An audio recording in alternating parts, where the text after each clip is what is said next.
नमस्कार दोस्तों, मेरा नाम मोना है और मैं दिल्ली की रहने वाली हूँ। 20 साल की एक कॉलेज स्टूडेंट हूँ। मैं एक सामान्य परिवार से हूँ, लेकिन मेरी सोच हमेशा से थोड़ी अलग और खुली रही है। मैं अपने लाइफ स्टाइल, अपने कपड़े और अपनी पर्सनालिटी को लेकर काफ़ी कॉन्फिडेंस रहती हूँ, क्योंकि मैं अपने घर की इकलौती बेटी हूँ। इसलिए बचपन से ही मुझे काफ़ी आज़ादी मिली है।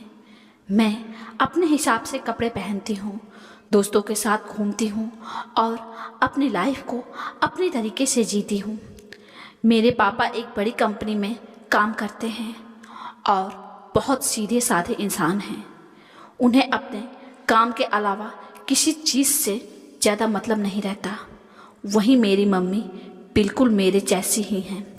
उन्हें अच्छे कपड़े पहनना, तैयार रहना और एक अच्छी लाइफ स्टाइल जीना पसंद है।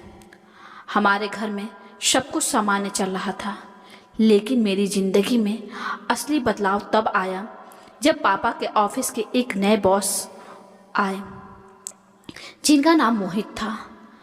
शुरुआत में वो सिर्फ पापा के ऑफिस तक ही सीमित थे, लेकिन धीरे धीरे उनका हमारे घर आना जाना शुरू हो गया।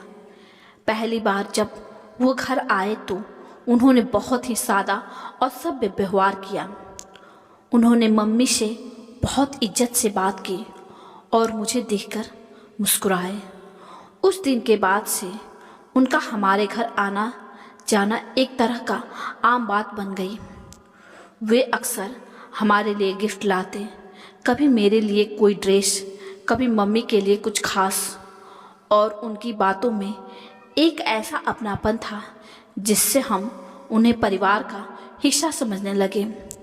पापा भी उन पर बहुत भरोसा करते थे, क्योंकि वो उनके बॉस थे और ऑफिस में भी उनकी काफ़ी इज्जत थी। समय के साथ मैं स्कूल से कॉलेज में आ गई और मेरी सोच भी पहले से ज़्यादा समझदार हो गई। अब मैं लोगों के व्यवहार को थोड़ा ध्यान देने और समझने लगी थी। एक दिन दोपहर का समय था। मम्मी मार्केट गई हुई थी और पापा ऑफिस में थे।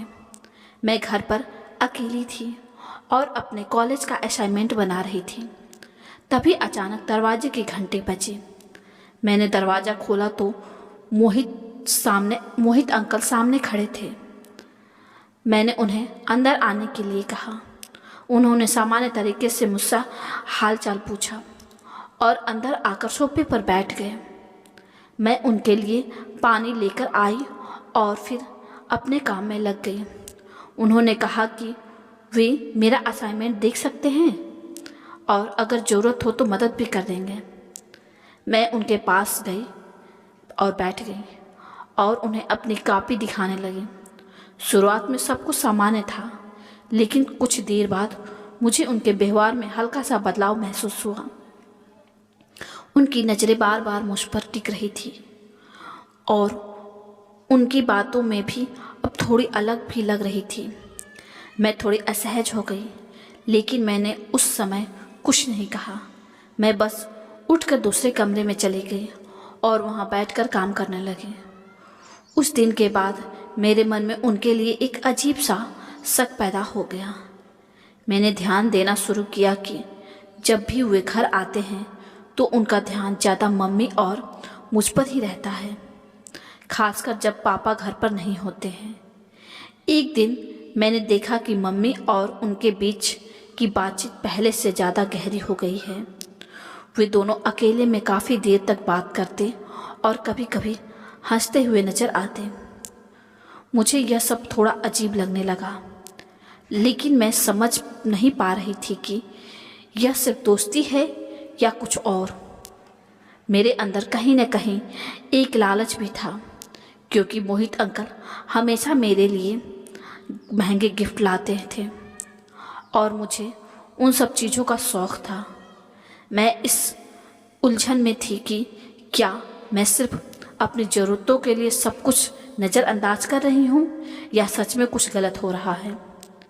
धीरे धीरे मेरा शक और गहरा होता गया। एक दिन मैंने तय किया कि मैं सच्चाई जानकर ही रहूँगी। मैंने घर में उनकी हर हरकत पर नज़र रखनी शुरू कर दी।